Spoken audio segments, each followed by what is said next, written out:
Student, welcome back at the YouTube channel the Maharaj institute. आज का topic है हमारा refraction of light for class 10th। आप जानते हो this topic is most important topic for 10th class. इस video में हम लोग बात करेंगे रिफ्रैक्शन ऑफ लाइट, इसके फार्मूले, refraction through the glass slabs and some questions and numericals. Let us proceed towards the topic refraction of light. Refraction of light कहते हैं when a ray of light goes from one medium to other medium. अगर एक light travel करती है एक medium से दूसरे medium में, सपोज ये एयर है और ये ग्लास है या वाटर लेते हैं हम लोग, तो if a ray of light goes from air to glass then it bends from its original path.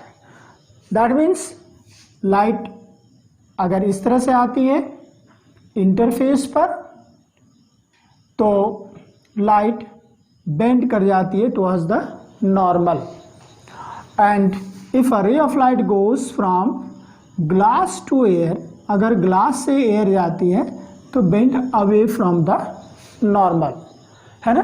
तो यहाँ पर हम लोग देखेंगे आगे कि किन बातों पर डिपेंड करती है कि if a ray of light goes from one medium to another medium it bend towards the normal और अवे फ्रॉम द नॉर्मल, है ना।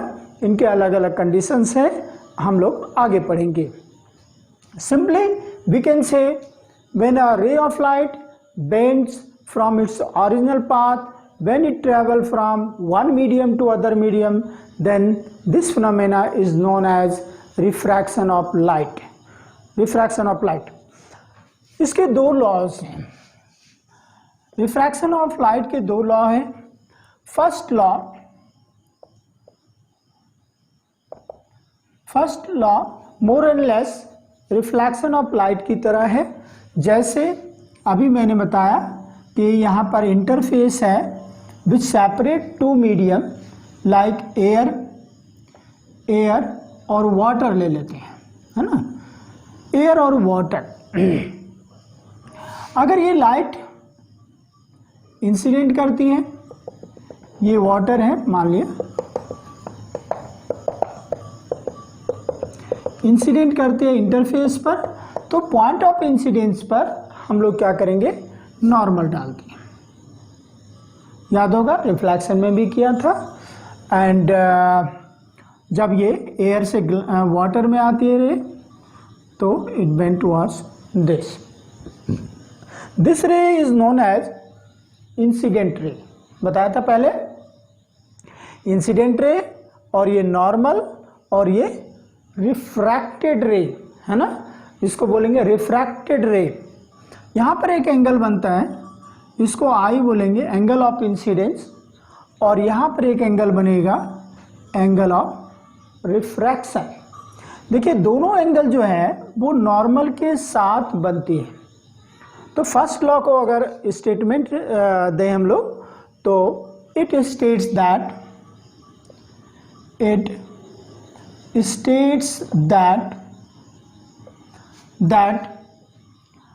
the incident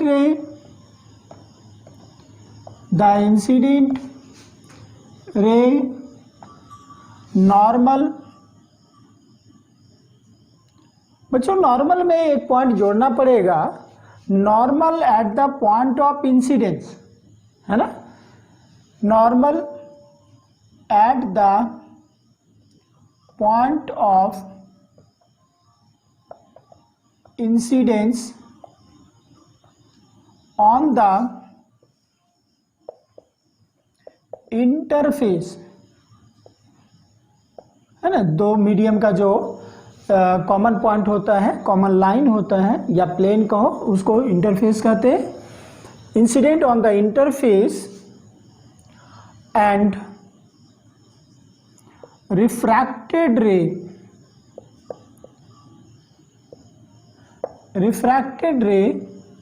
lie on the same plane, है ना। रिकॉल हो गया आपका रिफ्लेक्शन ऑफ लाइट में मैंने बताया था दिस, और सेम लॉ है यहाँ पर फर्स्ट लॉ। सेकेंड लॉ की बात हम लोग करें, सेकेंड लॉ की बात करें तो इस लॉ को हम लोग स्नेल्स लॉ के नाम से भी जानते हैं, स्नेल्स लॉ, ठीक है। स्नेल्स लॉ कहता है इट states that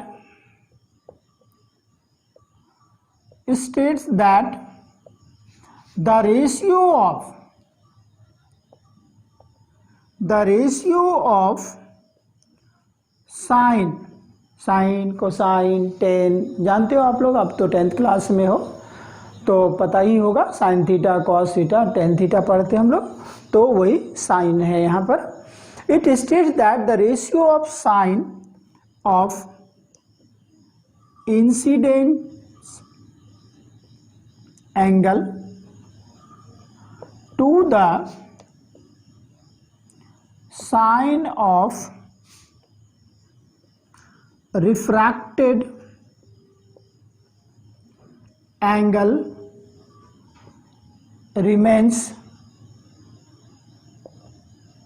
constant, है ना।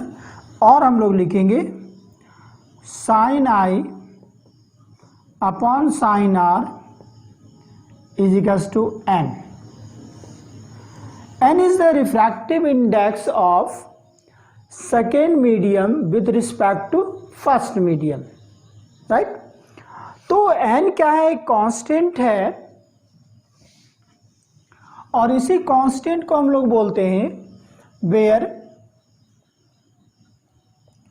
n is a constant known as refractive index of the medium।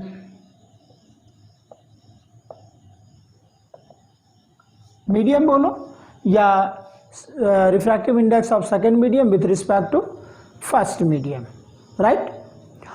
हम लोगों को रिफ्रैक्टिव इंडेक्स पर बहुत सारी बातें करनी है, इस पर न्यूमेरिकल भी हम लोग करेंगे।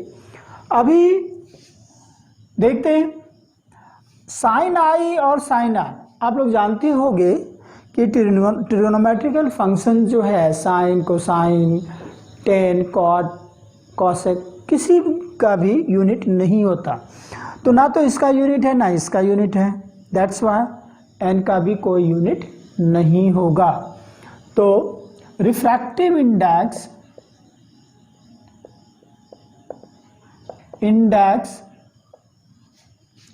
have no unit, कोई यूनिट नहीं होती है इनके। उसके बाद सेकेंड पॉइंट लिख सकते हैं, ये किन चीजों पर डिपेंड करती है। It depends upon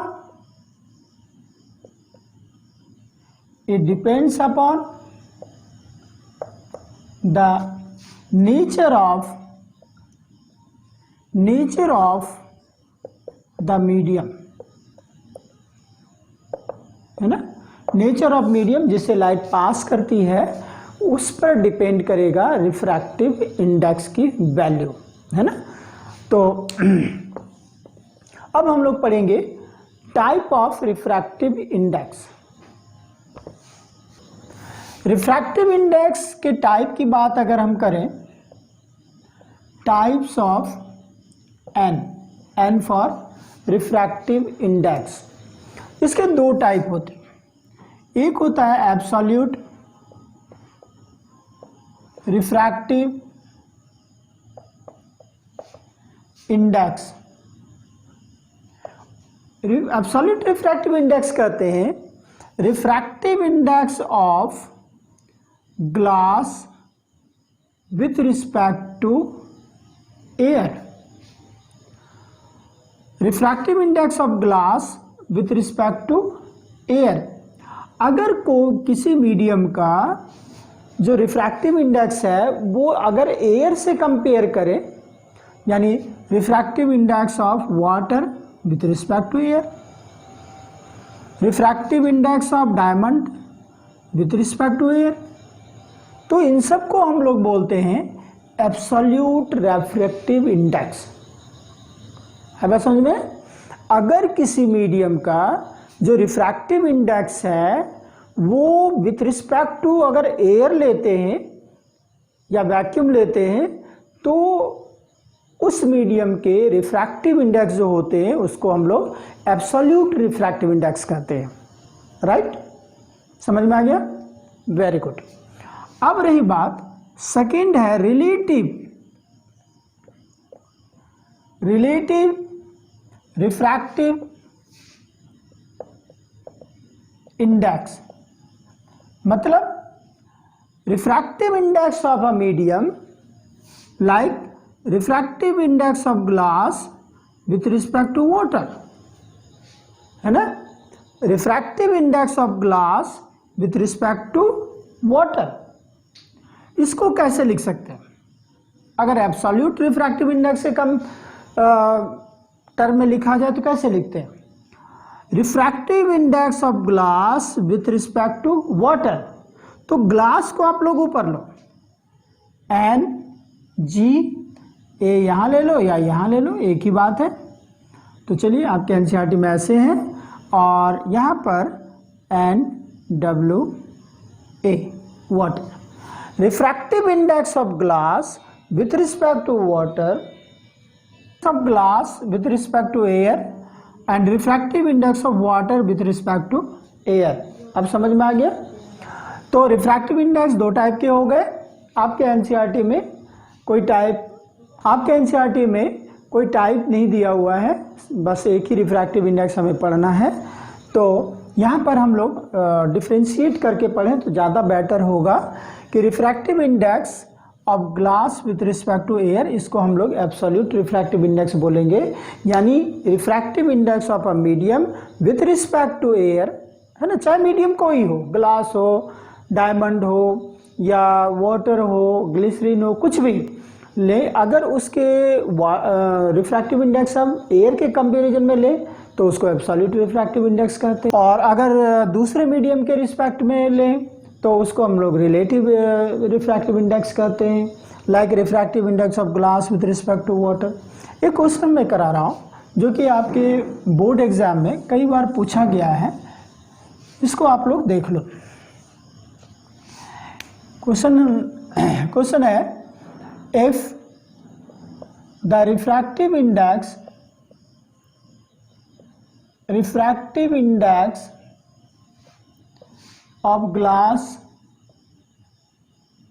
with respect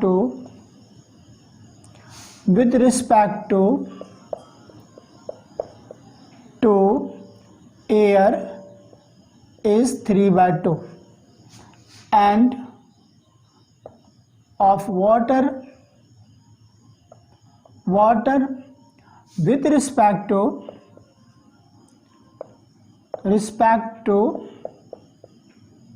air is 4/3. Find the refractive index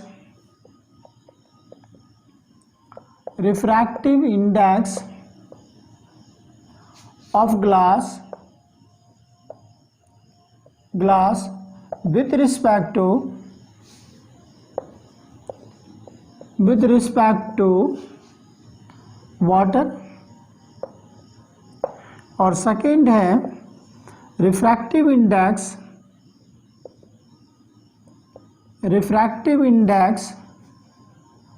of water with respect to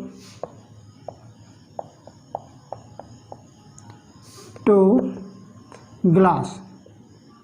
ये हमें फाइंड करना है। इसको हम लोग कैसे सॉल्व करेंगे? सबसे पहले है कि refractive index of glass with respect to air आपको गिवन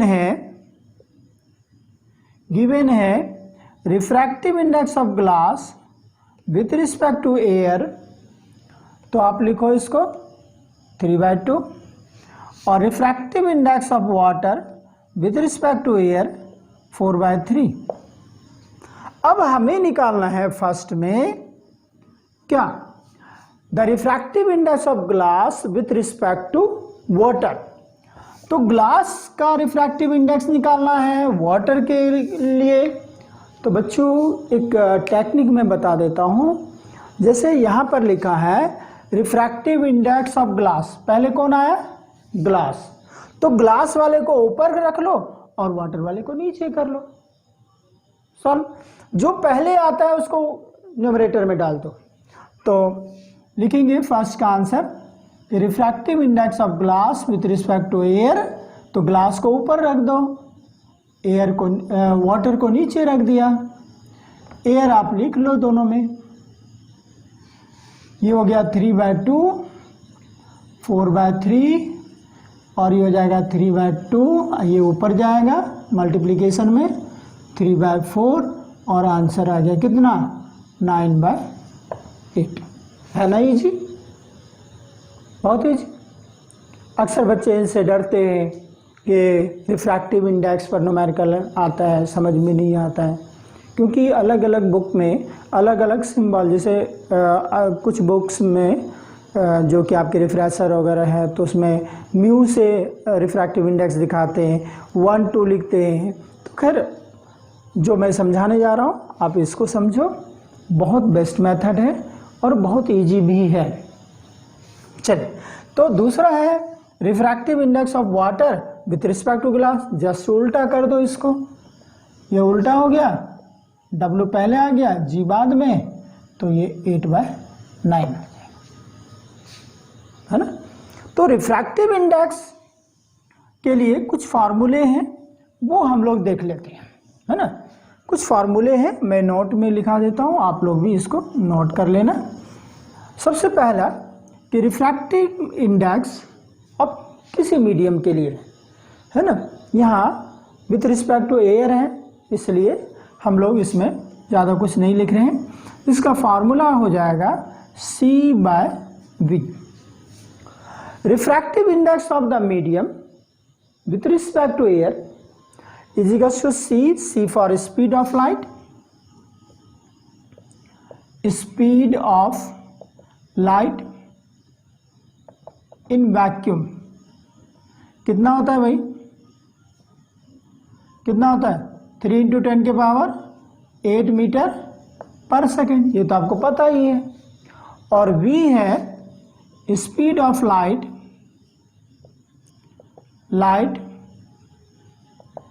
इन द मीडियम।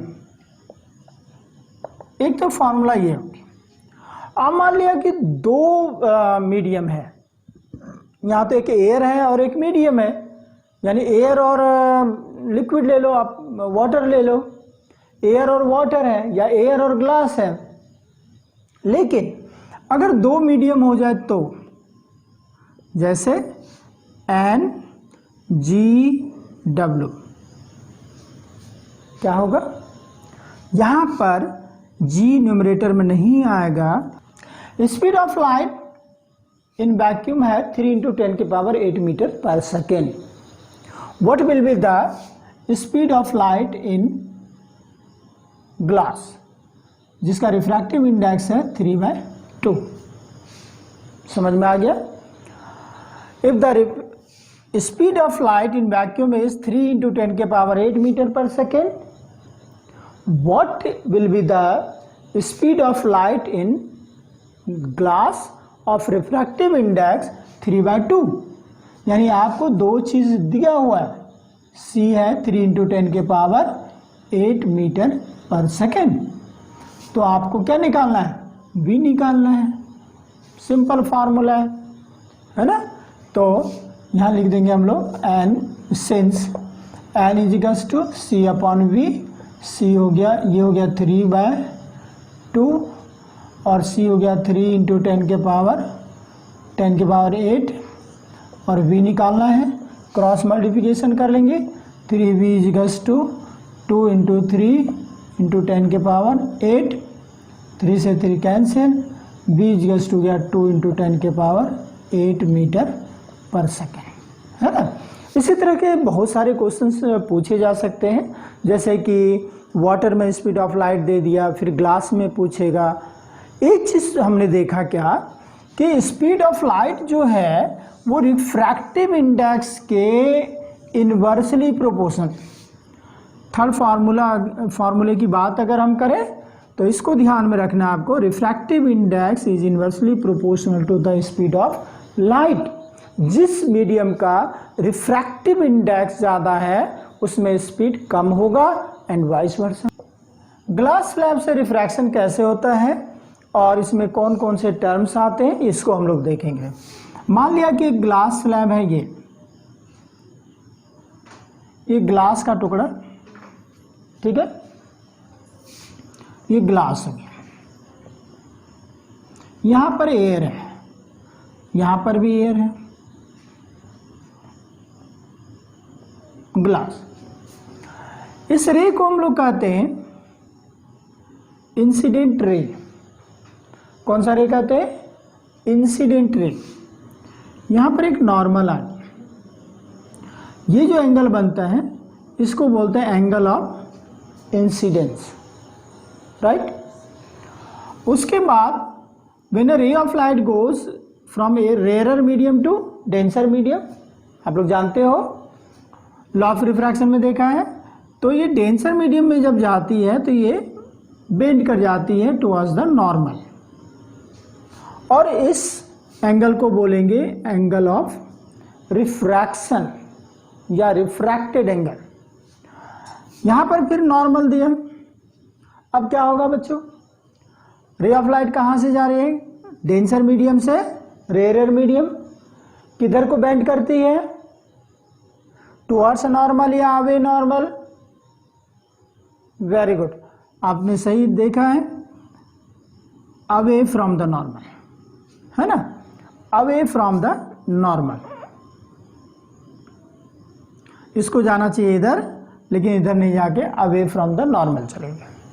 इस एंगल को, चूंकि आर ये एंगल दोनों इक्वल होते हैं, है ना, अल्टरनेट इंटीरियर एंगल, और ये जो बाहर का एंगल है इसको बोलते हैं इमर्जेंट एंगल या angle of emergence.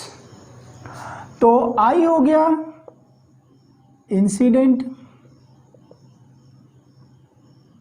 Angle, are हो गया refracted angle,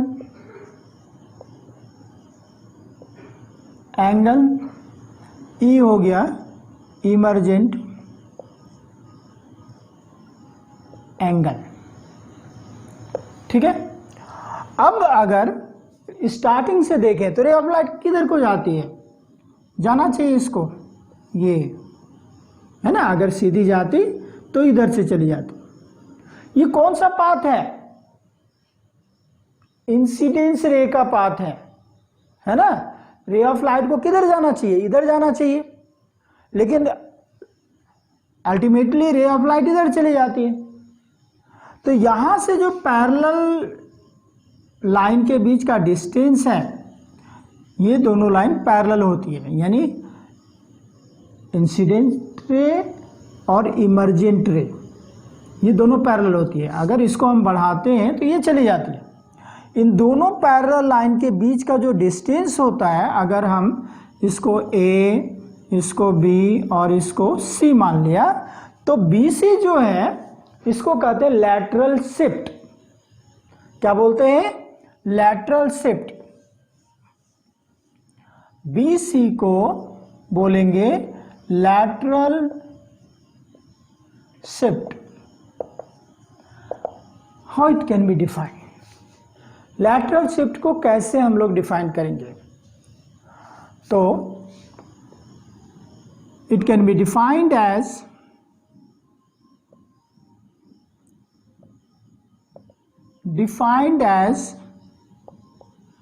the perpendicular distance between incident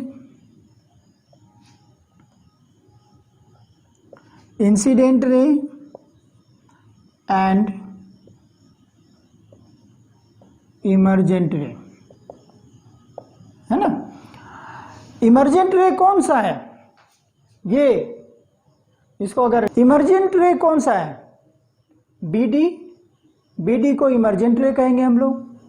और ये जो लाइन है, ये इस लाइन को यानी एसी वाले लाइन को हम लोग कहेंगे इंसिडेंस रे और इंसिडेंट रे। तो इंसिडेंट रे और इमर्जेंट रे के बीच का परपेंडिकुलर जो डिस्टेंस होता है, इसी को बोलते हैं हम लोग लैटरल शिफ्ट। आगे बात समझ में? Very good. तो बच्चों आज के लिए इतना ही। हम लोग नेक्स्ट वीडियो में फिर मिलेंगे लेंस को लेकर के, रिफ्रैक्शन थ्रू द लेंस। आप लोग जरूर देखना, जरूर विजिट करना इस चैनल पर। अगर आपके कोई क्वारीज हो, कोई भी क्वेश्चंस हो, देन एंड देयर आप कमेंट बॉक्स में लिखें, मैं ज़रूर रिप्लाई करूंगा। कोई न्यूमेरिकल्स अगर हो तो हमारे व्हाट्सएप नंबर आपके स्क्रीन पर है, वहां पर आप भेज सकते हो और उस न्यूमेरिकल को हम सॉल्व करके आपके पास भेजेंगे। Thank you for watching this video. Thank you, thanks a lot.